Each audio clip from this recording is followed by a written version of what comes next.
Assalamualaikum warahmatullahi taala wabarakatuh. Bismillahirrahmanirrahim. Alhamdulillahirabbil alamin. Wassalatu wassalam ala asyrafil anbiya wal mursalin sayyidina Muhammadin wa ala alihi washabbi ajmain. Perkenalkan, nama saya Nur Maidi dari Fakultas Tarbiyah Program Studi Pendidikan Agama Islam kelas 2C. Pada kesempatan kali ini saya akan memenuhi tugas dari Bapak dosen Nur Amin MPD selaku pengampu mata kuliah Psikologi Umum.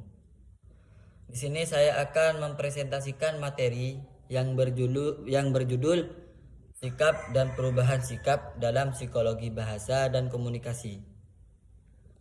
Nah, namun sebelum masuk ke materi, saya ingin mengajak kita berpikir bersama sejenak. Apakah kita pernah merasa lebih semangat setelah mendengar kata-kata motivasi dari guru maupun orang lain? Atau sebaliknya, pernahkah kita merasa kecewa hanya karena mendengar satu kalimat yang kurang menyenangkan dari seseorang? Nah, kalau pernah berarti kita sudah merasakan secara langsung bagaimana bahasa dapat mempengaruhi sikap kita dan perasaan kita. Nah, itulah yang akan menjadi fokus pembahasan kita kali ini. Sebelum membahas lebih jauh, kita perlu memahami terlebih dahulu apa yang dimaksud dengan sikap. Sikap adalah kecenderungan seseorang untuk memberikan respon atau penilaian terhadap suatu objek, baik secara positif maupun negatif. Menariknya, sikap tidak muncul begitu saja. Sikap membentuk melalui pengalaman kita, pengetahuan kita, keyakinan kita, dan interaksi sosial yang kita alami setiap hari. Coba kita bayangkan, ada dua orang yang mendengar berita yang sama. Akan tetapi tanggapan mereka berbeda. Kenapa kok bisa begitu? Jawabannya karena setiap orang memiliki pengalaman dan cara pandang yang berbeda. Nah, perbedaan itulah yang membentuk sikap masing-masing individu. Sekarang muncul pertanyaan, mengapa bahasa begitu penting dalam kehidupan manusia? Karena bahasa bukan hanya alat untuk berbicara kita, akan tetapi bahasa juga menjadi sarana untuk menyampaikan makna, nilai, dan pandangan hidup. Sebagai contoh, ketika seseorang guru mengatakan, "Kamu pasti bisa jika terus berusaha." Nah, maka peserta didik akan merasa lebih percaya jika seorang gurunya mengatakan seperti itu, yaitu menjadi motivasi bagi peserta didiknya. Sebaliknya, jika guru tersebut menyampaikan kalimat yang meremehkan, maka semangat peserta didik tersebut bisa menjadi menurun.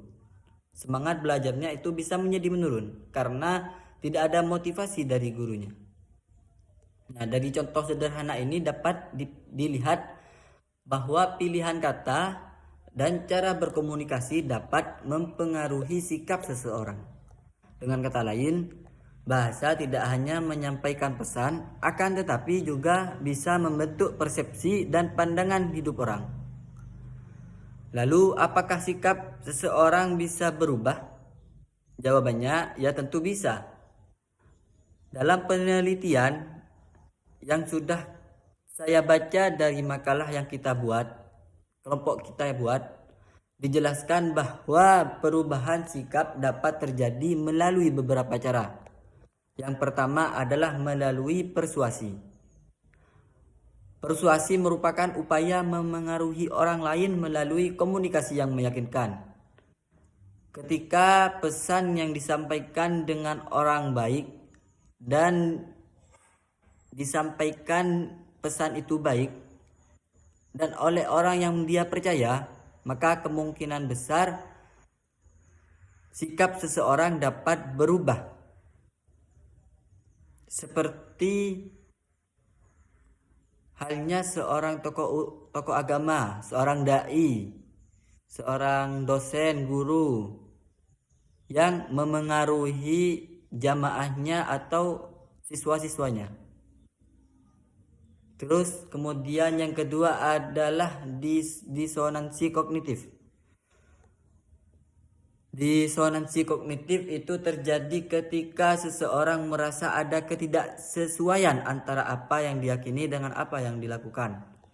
Nah, kondisi tersebut membuat seseorang akan merasa tidak nyaman sehingga mendorongnya untuk mengubah sikap atau perilakunya karena perasaan yang tidak nyaman tersebut. Kemudian yang ketiga adalah pembelajaran sosial. Nah, manusia sering belajar dari lingkungan sekitarnya. Kita mengamati perilaku orang lain. Nah, perilaku orang lain itu baik, kemudian kita menirunya atau menjadikan sebagai contoh bagi kita sendiri, menjadikan motivasi bagi kita sendiri. Jika perilaku orang lain tersebut yang kita lihat itu baik. Karena itulah keluarga, teman, guru, dan media sosial itu memiliki pengaruh yang sangat besar terhadap pembentukan sikap kita. Nah, di era digital ini, media yang terjadi masa sekarang, media komunikasi memiliki peran yang sangat besar dalam perubahan sikap masyarakat. Dikit-dikit ada yang viral, semua masyarakat menirunya.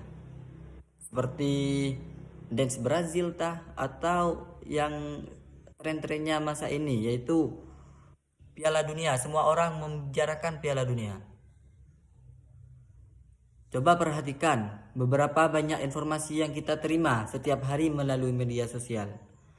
Dalam hitungan detik, sebuah informasi dapat menyebar ke jutaan orang, dapat menyebar ke seluruh dunia.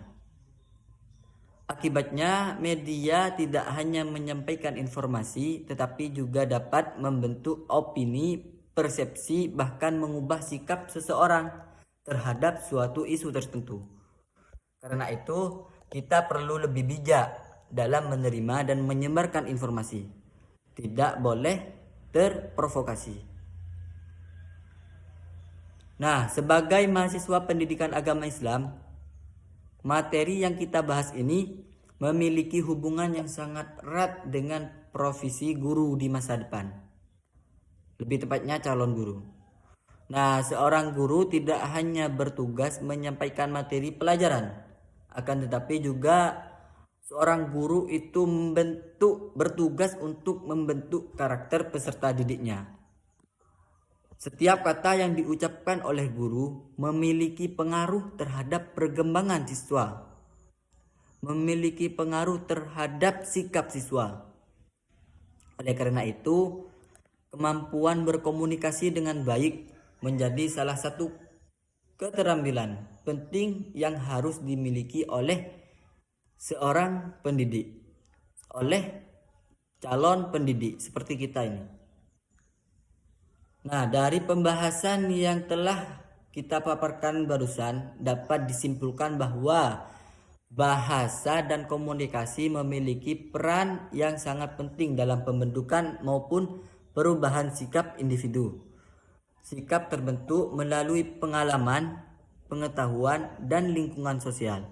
Sementara itu, perubahan sikap dapat terjadi melalui persuasi, disonansi kognitif, pembelajaran sosial, serta pengaruh media komunikasi media sosial.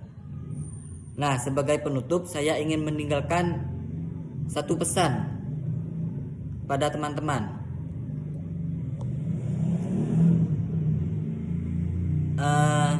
Setiap kata yang kita ucapkan itu punya kekuatan. Maka gunakanlah dengan bijak kata tersebut, kekuatan tersebut dengan tujuan yang baik dan dengan niat yang benar. Alhamdulillah, sampai sini yang bisa saya sampaikan. Sekian presentasi dari saya. Terima kasih atas perhatian yang diberikan oleh teman-teman. Wassalamualaikum warahmatullahi taala wabarakatuh.